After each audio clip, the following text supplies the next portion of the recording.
recently. I didn't make it. I found it on my phone. But it's basically an app you can download, and it tells you how many paedophiles there are in your area. And I know what you think when you get on Dragon's Den, people need to know about this. But I downloaded it and I want to try it out. So I went into town, and sure enough the numbers started going up.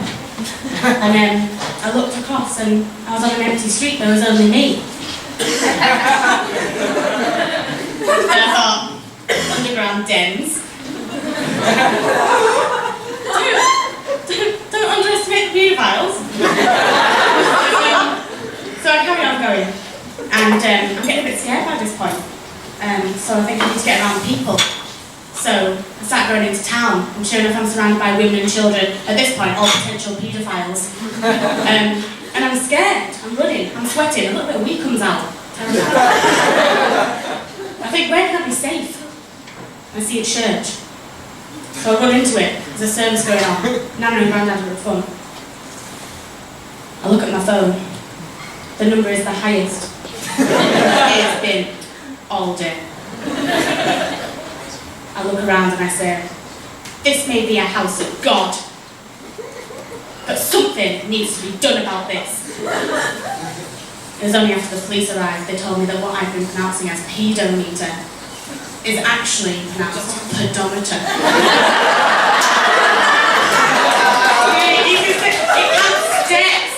It has steps, not pedophiles, easy to say. Now I was furious. They took Grandad in a question, I didn't ask.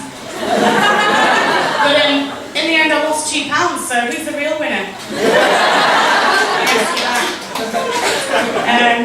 I'm a second year student. I live with 3 international students and I was a bit worried about communication issues and stuff like that. An example of this is when I was talking to my housemate recently, and I was asking what her dad does for work, and she said, he's into, what is the word? It is into trafficking.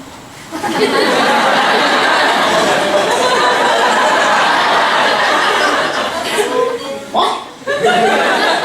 She said, but with the children. Child trafficking.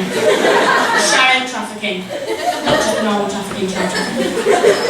I'm not going to lie, it was a tense few weeks. Until she came up to me and she told me that she actually meant lollipop man. I thought, my mistake. What child trafficker advertising himself in a high-vis jacket and a sign with a child on?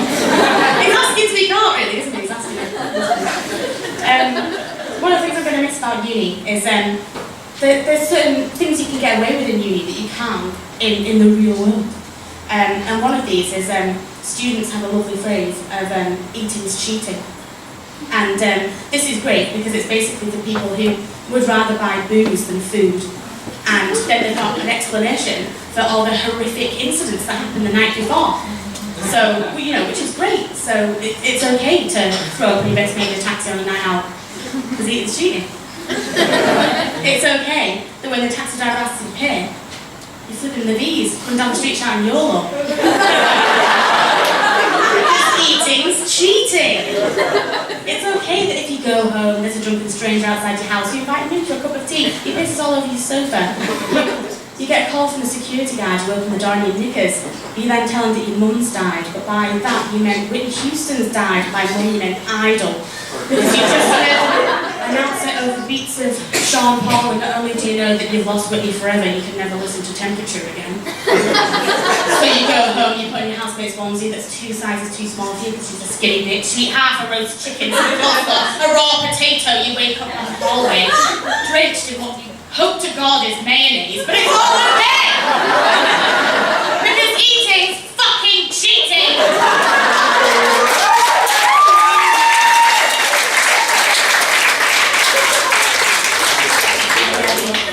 I went home for Christmas, and just a nice little quiet family break. I'd been on a night out and it had been raining, I was absolutely soaked. So I got home, all the lights were off, it was quiet in the house, and I thought, I've got a smart idea. I'm going to take my clothes off now in the living room and put them on the radiator to dry. So I did that, and then I thought, I'm going to update my Facebook status. So I sit at the family computer and I'm just like, So naked, lol. It was at that point my mum and my brother come in. Shit gets real. I'm there looking over like cue dramatic cancer music. They walk in, my mum assumes that I've had some kind of mental breakdown. She comes over to me like, everything's going to be okay, we're going to sort it out, we're going to make everything better, everything's going to be fine. My brother's there, he's having his own mental breakdown like, I just don't understand why she's not wearing any clothes! I'm there trying to explain myself, but I'm traumatised. I just stood there like,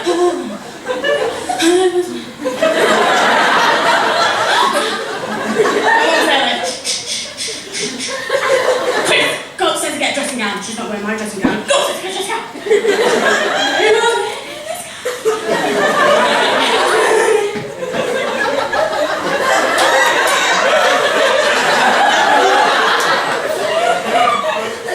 They wrap me up, they send me up to bed, but the worst thing is I can still hear my brother talking as I go up the stairs.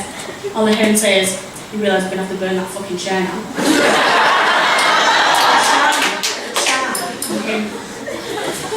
It was Valentine's Day recently. I'm single, so I'm not really interested, sorry about that. But I was on the phone to my friend, and her and her boyfriend like to play pranks on each other. And she said, yeah, so Dan pinned me down on the floor the other day. I said, alright.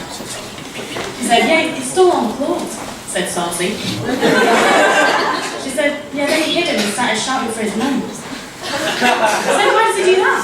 So he finds it dead funny. Sometimes when we're having sex, he'll just start shouting for his mum. He finds it hilarious. I said, what are you going to do? She said, it's alright, I'm going back. So what did you do? She said, I cooked him a meal and I gave him a blowjob. I said, how's that punishment? She said, I made sure to eat some really hot chilies for tea. Thanks very much. Enjoy the rest of your night.